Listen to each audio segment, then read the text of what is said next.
Indonesia dianggap sebagai salah satu negara tentang minat baca masyarakat Indonesia yang populer jika dibandingkan dengan negara-negara lain.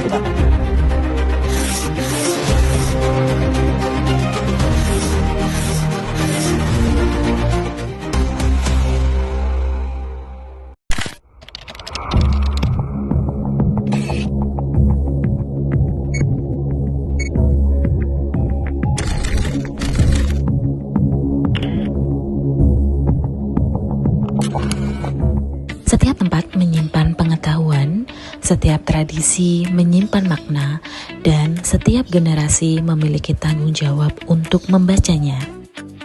Dulu saya pikir literasi itu cuma soal baca buku. Tapi ternyata kita juga bisa belajar dari tempat, budaya, dan kehidupan sehari-hari. Dan hari ini saya mau mengajak kalian untuk melihat bagaimana Sragen menyimpan banyak cerita yang bisa kita baca. Bukan cuma tulisan, tapi juga tradisi dan sejarah. Di tanah yang menyimpan jejak manusia purba ini, sejarah tidak hanya dipajang, tetapi juga diwariskan sebagai pelajaran hidup. Literasi tidak selalu dimulai dari halaman buku, kadang ia dimulai dari jejak masa lalu. Sekarang saya sedang ada di Sangiran. Tempat ini bukan hanya museum fosil manusia purba, tapi juga tempat belajar sejarah dan sains. Sangiran bukan sekedar tentang masa lalu, ia adalah pengingat bahwa manusia berkembang karena kemampuan belajar, memahami, dan mewariskan pengetahuan.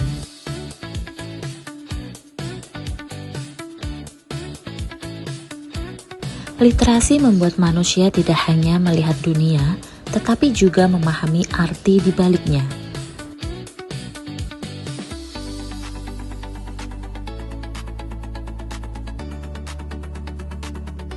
Di sini juga ada perpustakaan yang isinya buku-buku tentang sejarah, arkeologi, dan kehidupan manusia zaman dahulu.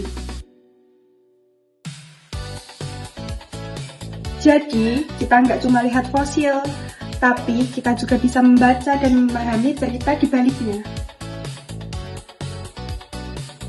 Di antara rak-rak buku dan jejak peradaban masa lalu, Sangiran mengajarkan satu hal penting, bahwa bangsa yang besar adalah bangsa yang mau belajar dari sejarahnya. Karena literasi sejatinya bukan hanya tentang membaca tulisan, tetapi memahami makna kehidupan yang diwariskan dari generasi ke generasi.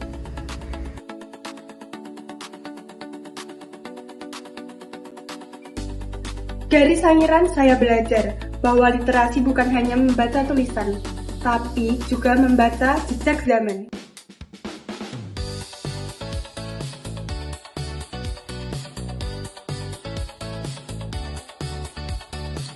Dulu saya kira literasi itu cuma soal rajin baca buku, tapi ternyata literasi adalah kemampuan memahami informasi dari apapun yang ada di sekitar kita. Di Sangiran, kita membaca masa lalu lewat fosil dan ilmu pengetahuan. Dan setelah ini, saya mau mengajak kalian melihat bagaimana budaya juga bisa jadi sumber literasi kita. Setelah belajar membaca jejak peradaban di Sangiran, perjalanan literasi berlanjut pada kehidupan masyarakat yang masih menjaga tradisi hingga hari ini. Sekarang saya ada di Pasar Bahula. Yang unik dari pasar ini adalah sistem transaksinya. Di Pasar Bahula, budaya tidak hanya dilestarikan, tetapi juga diwariskan dan dipelajari bersama. Atas dasar itulah, pasar tradisional ini menjadi ruang literasi budaya yang mengajarkan nilai kebersamaan, identitas lokal, dan kecintaan terhadap warisan daerah. Di tempat ini, tradisi menjadi cerita yang terus dibaca dan diwariskan.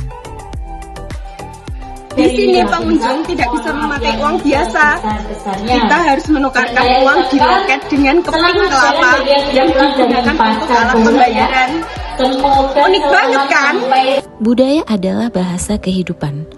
Melalui tradisi, masyarakat mewariskan nilai tentang gotong royong, identitas, dan kebersamaan kepada generasi berikutnya. Ketika sejarah dipahami dan budaya dihargai, literasi tumbuh menjadi kekuatan untuk membangun masa depan. Di sini saya belajar kalau budaya juga bisa jadi media literasi. Tradisi ini bukan cuma menarik, tapi juga mengajari kita tentang kebudayaan, kebersamaan, dan bagaimana cara masyarakat menjaga tradisi lokal. Belajar tidak selalu datang dari ruang kelas. Kadang, ia hadir dari perjalanan, pengalaman, dan keberanian untuk memahami kehidupan di sekitar kita. Di Sangiran, kita belajar membaca masa lalu. Di perpustakaan, kita belajar memahami ilmu pengetahuan. Dan di Pasar Bahula, kita belajar membaca budaya dan tradisi masyarakat. Dari semua tempat ini, saya sadar, literasi ternyata hidup di sekitar kita. Masa depan bangsa tidak hanya dibangun oleh teknologi dan ilmu pengetahuan, tetapi juga oleh generasi yang mampu membaca sejarah, menjaga budaya, dan menghargai identitasnya. Sragen mengajarkan bahwa literasi bukan sekedar kemampuan membaca kata, tetapi kemampuan memahami kehidupan. Pelajaran penting tidak hanya ada di buku teks, tapi juga ada di museum, perpustakaan, budaya, dan tradisi daerah kita. Karena dengan membaca budaya hari ini, kita bisa menulis masa depan Indonesia esok hari.